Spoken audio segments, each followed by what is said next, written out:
lahat ng decision, policy-wise, ng SBSI ay dinesisyon na ng members of the board. Am I correct? Yes po, Senator. Okay. So pag sinabi ni Senior Aguila na bawal bumaba yung bata na dadalhin sa ospital, bawal lumabas, desisyon niya ng board. Mr. Senator, sa pagkaalam ko, wala pong ganong polisiya ang board. So, meaning, personal decision ni Senior Aguila yun, hindi ng board. Wala po talagang polisiya ang board ng ganon, Mr. Senator. So, walang... Jerens, ikaw ang nagdesisyon na hindi pwede magbaba yung mga bata dalhin sa ospital. Dahil hindi desisyon ng board yun. Sariling desisyon mo. Wala po akong dinidesisyon ngayon kasi gaya nga sa sinabi ko, kung may mga programa po ng SBSI is mimitingan yan ng lahat ng board. Okay nga, ito nga. Sinasabi ng father ng bata na bawal bumaba yung bata dalhin sa ospital dahil ayaw mo, desisyon mo. So sarili mong desisyon yun. Sabi ko nga, yung panahon na sinabi niya yung 2020, hindi pa nga ako yung presidente. Ikaw ang tinuturo ng mga kumadrona na ayaw ni Senior Aguila ay baba. Ayaw dalhin sa ospital. Ikaw ang tinuturo ng mga kumadrona. Hindi ko alam bakit ako yung tinuturo. Kumsek, andito ba yung mga kumadrona? Naimbitahan ba? Hindi naimbitahan. Ikaw, sekretary, andito ba yung mga kumadrona na sinabi ni... hindi po sila invited. Balbarino? Hindi sila invited? Mr. Senator, lilinawin ko po, wala po talagang nangyayaring polisiya na nagre-regulate para makalabas kami. Well, it's normal for you to deny that. But there is a very strong allegation coming from the father of the bata. Yung bata, ako namatayan ng anak, magsisinungaling pa ako. Prangkahan tayo dito. Huwag mo isipin na tao, senador ako, ordinaryong tao. Kung ako ang tatay ng bata na matay dahil nga pinipigilan, magsisinungaling pa ako. So kung walang palisiya, galing sa board, ang nagsasabi no, si Jerry lang. As alleged, hindi naman niya sinabi na sabi ng board, hindi pwede ibaba ang bata. Ang sinasabi niya, sabi ng mga kumadrona, bawal ibaba ang bata according to Senior Aguila. So si Senior Aguila mananagot ito lahat ngayon. Hindi ko po nanirinig si Senior Aguila na nag-order ng any regulation. Hindi kita tinatanong kung nagbigay ng order. Sinasabi lang nung namatayan ng anak. Yun lang sinasabi niya. Mr. Chair. Risa, yeah. Mr. Chair, Ms. Chingalea, sino ang in charge dun sa function hall na nagsisilbing kung saan nanganak ang asawa ni Sir Randolph? Madam Senator, yung function hall po ay isang hotel accommodation ng SBS. Hotel po, yes hindi po, hospital? it was designed for accommodation facilities. So paano nangyari na dun nanganganak ang mga buntis na babae ng kapihan? Paano nangyari na dun sa function hall na hotel, dun may namatay na bata, nabalitaan ni na Sir Randolph?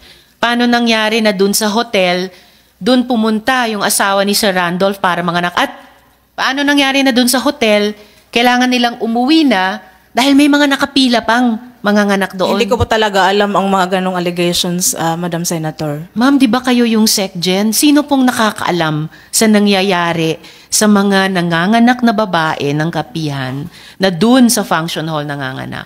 Ma'am, it was not part of my function po as Secretary Kanino General. pong function ito? Hindi ko po alam, ma'am. Sa board po, sino po ang in charge sa function hall? Wala pong ganong designation. Pag may Sino po functions. nag-appoint ng mga kumadrona na nagpapanganak sa mga babae doon? Hindi ko po rin alam yun, ma'am. Sino pong nakakaalam kung sino nag-appoint ng kumadrona? I don't know, ma'am. I don't know. Mr. Chair, medyo imposible na mayroong ganong ka-importante at basic na institusyon, paanakan, na walang nakakaalam kung sino nag-appoint ng mga kumadrona na siyang nagsabi sa amang ito na pinagbabawal ni Senior Aguila bumaba yung mga baby na nanganganib. Kaya nga, Chingalia Yamson, You are the secretary. Ibig mong sabihin, bigla na lang pupunta doon sa paanakan yung mga kumadrona na yon without anybody's order or anybody's request or anybody's appointment or what? Ang nangyayari po kasi, Senator, isa po kaming buong, we have a bigger community, yung Kapihan. May mga nabuntis, tapos ang layo ng hospital po sa Kapihan. So may mga instances, may mga, sinasabi na po may mga kumadrona kasi mga BHW sila sa lungsod pa. So siguro, pag nanganak sila, in times of emergency, sila po yung kinatatawag. Sila po yun, ganun na lang? Ganun na lang? Ganun na lang Mr. Senator, kasi kahit sa amin, sa nanay ko, na-practice na po kasi yun na pag nanganganak ka tapos malayo ka sa lugar, natural, you have to call help sa mga, may mga experience po na magpapaanak. But you are an organized people's organization. Di ba? Organized kayo masyado eh. Ibig sabihin na lang, free for all na lang, kung sino-sino na lang. Pero pag pababa, binabawalan ninyo. Kung may papasok, binabawalan ninyo. Pero ngayon, yung responsibilidad sa pag-maintain ng hospital na ginagawa ninyo, wala kayong matuturong responsibilidad kung sino ang dapat mananagot dyan.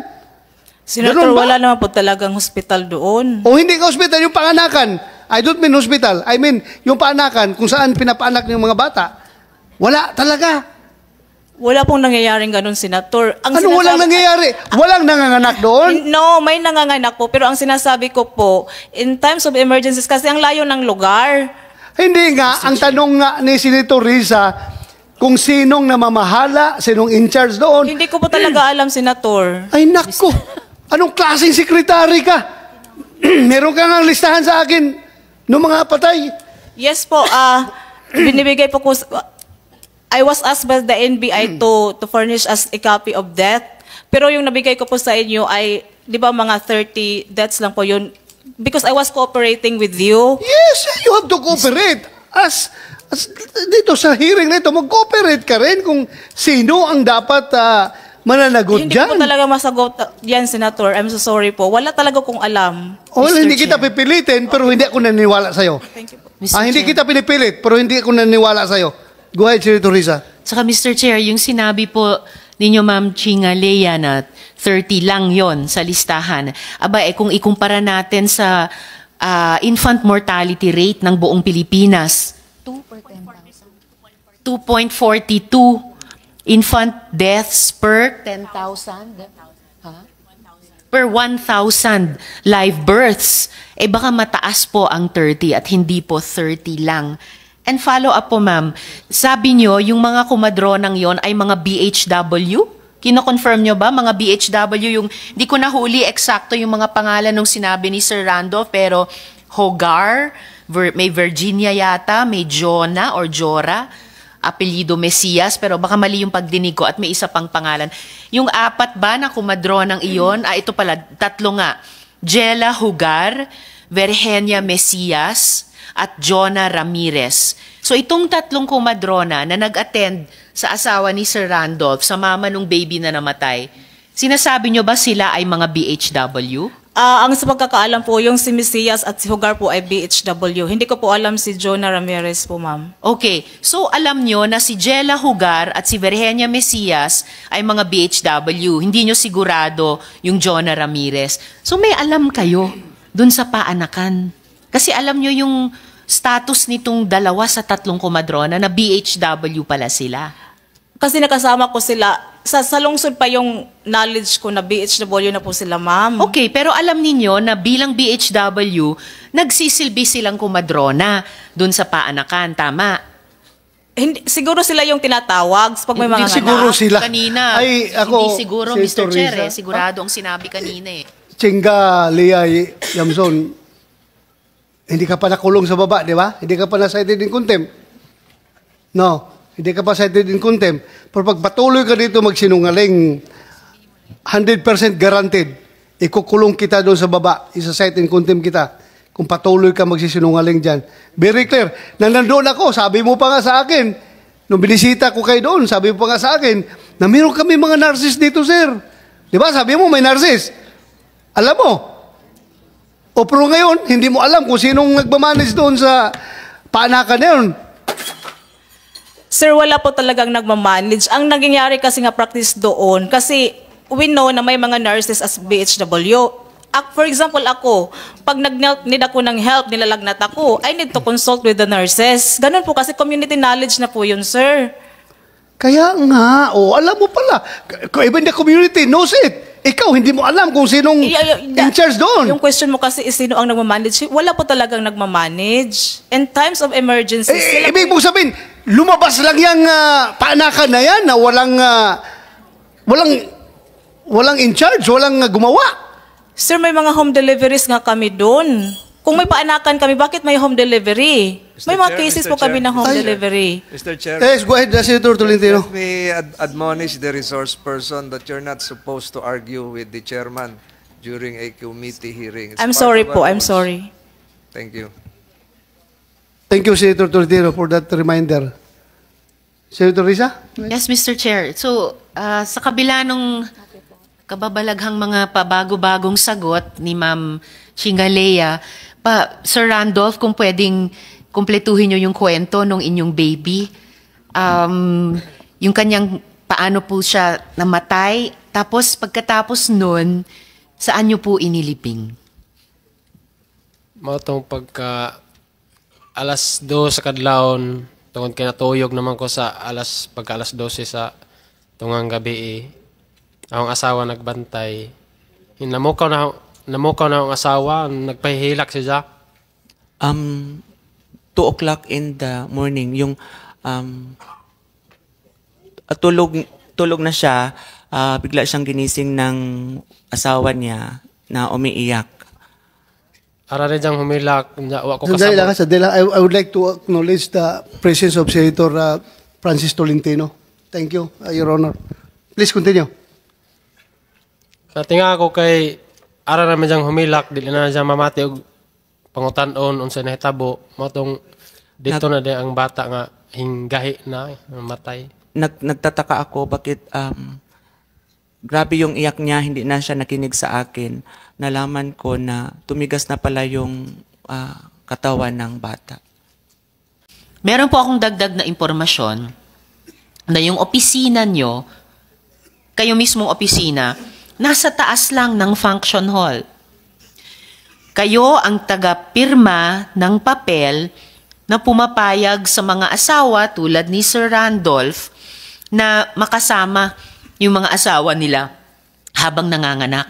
So alam po ninyo. Sandali po, ma'am, pakilinaw po yung tanong. May pipirmahan akong papel? Ano po? Ang una, ang opisina nyo ay nandun mismo sa taas ng function hall. At pangalawa, kayo ang nagpipirma. Yes, Mr. Chair. Is that correct? Yung opisina mo sa taas ng function hall. Senator Bato, may opisina po kami sa SBSI. Hindi, tanungin mo, sagutin mo muna. Ang sabi ni Senator Risa, Yes po. according to Isang kwarto information, po sa taas po ng nasa taas function ng hall. Yes function po. hall. Oo. So correct. Yes po. Continue, Senator Risa. Salamat kayo, Mr. Chair. At kayo daw, ang tagapirma ng papel na nagpapayag sa mga asawa, mga bana tulad ni Sir Randolph, na makasama yung mga asawa nila habang nanganganak. I'm sorry po, wala po akong... Yung mga asawa po ay nagaling sa barracks. Kayo po ang nagpipirma ng papel para payagan sila na makasama ang mga asawa nila habang nanganganak. Ma'am, for your information po, Senator, si Sir Randolph po 2020 nanganak, yung asawa niya. Ako po naging Secretary General 2021 na po. Kung ano man, eto na naman po tayo, Mr. Chair, pa iba-ibang petsa ng mga posisyon. Basta kinonfirm nyo na ang opisina nyo ay nasa taas Yes po. function hall. Hindi po yan- At, teka ma'am, at bago or noong kayo na po ang SecGen ng SBSI, kayo ang pumipirma ng permit sa mga bana tulad ni Sir Randolph na galing sa barracks para pwede silang kasama ng asawa nila habang nanganganak. Hindi po ako nagpipirma, ma'am. Sinong nagpipirma? Wala pong akong pinirpirmahan at wala kong alam kung sino po ang nagpipirma. So, bumalik na naman po tayo sa tema na walang alam.